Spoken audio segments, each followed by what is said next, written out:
There's no feeling more intense than starting over. If you deleted your homework the day before it was due, as I have, or if you left your wallet at home and you have to go back after spending an hour in the commute. If you won some money at the casino and then put all your winnings on red but it came up black. If you got your best shirt dry cleaned before a wedding and then immediately dropped food on it. If you won an argument with a friend and then later discovered that they just returned to their original view. Starting over is harder than starting up. If you're not ready for that, like if you've already had a bad day, then what you're about to go through might be too much. Feel free to go away and come back. I'll be here. Alright, thanks for coming with me on this trip. No. I'll understand if you have to take a break at any point. Just find a safe place to stop and quit the game. And don't worry, I'll save your progress, always, even your mistakes. This game is a homage to a free game that came out in 2002, titled Sexy Hiking. The author of that game was Jazzuo, a mysterious Czech designer who was known at the time as the father of B games. And B games are rough assemblages of found objects.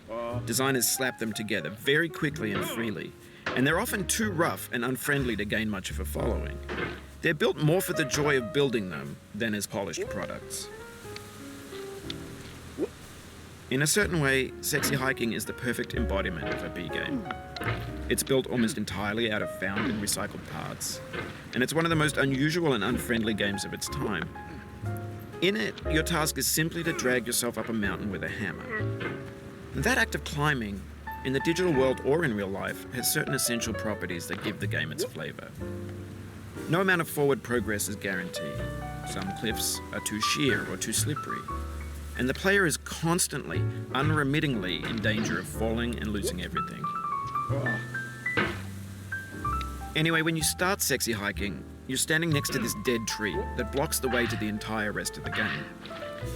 It might take you an hour to get over that tree, and a lot of people never got past it. You prod and you poke at it, exploring the limits of your reach and your strength, trying to find a way up and over. And there's a sense of truth in that lack of compromise. Most obstacles in video game worlds are fake. You can be completely confident in your ability to get through them once you have the correct method or the correct equipment or just by spending enough time. In that sense, every pixelated obstacle in Sexy Hiking is real.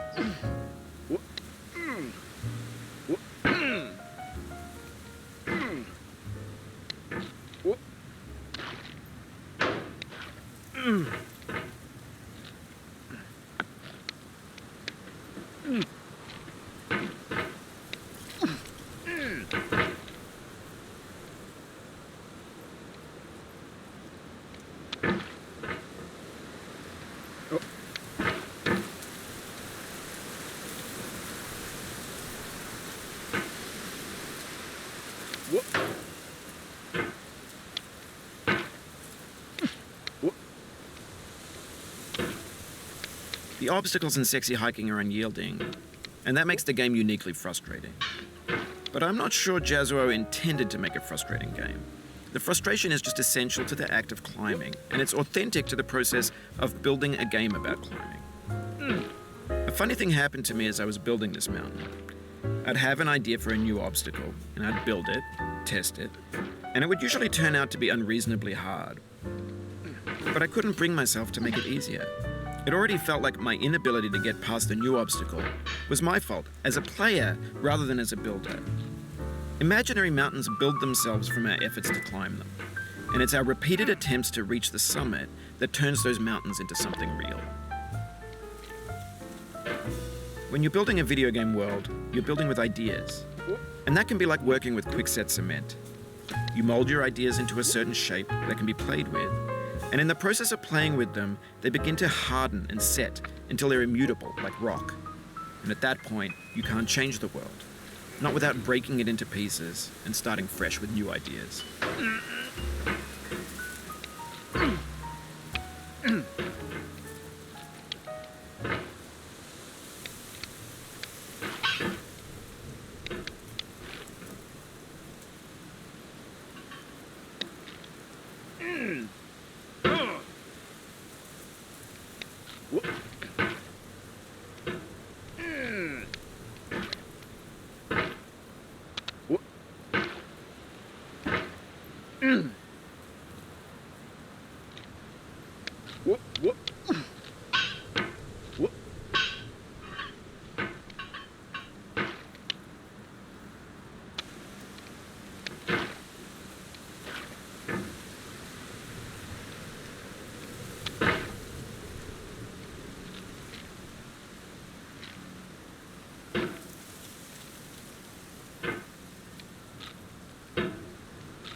You've done this part before. You know it's possible.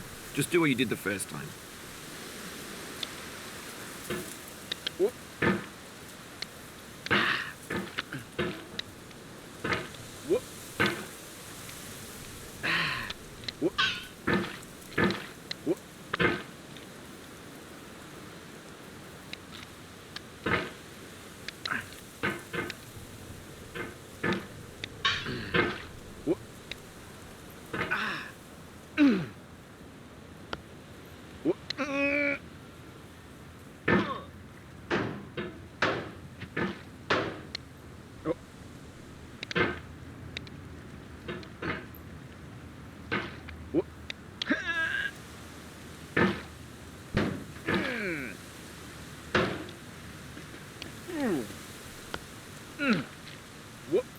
Oh, you just lost a lot of progress. That's a deep frustration, a real punch in the gut.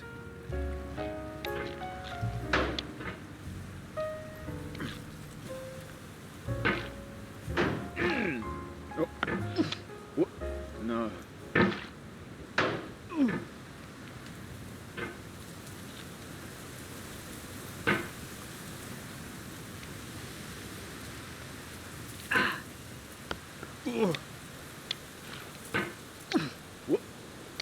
Oof, sorry about that.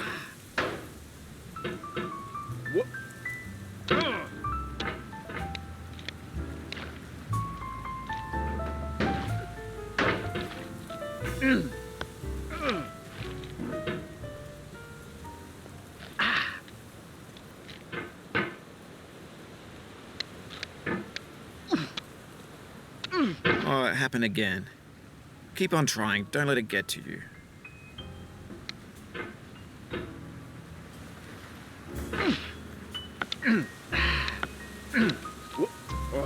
This thing that we call failure is not the falling down, but the staying down.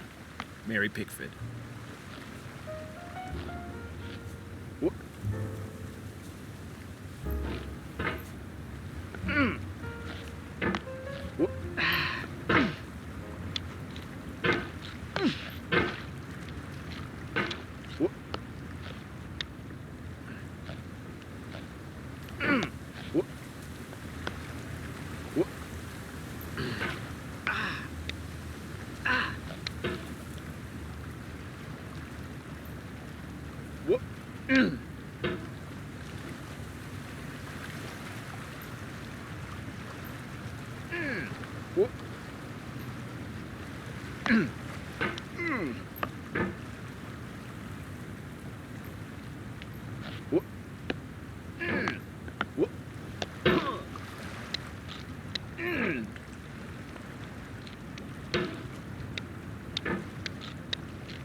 No.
Ugh.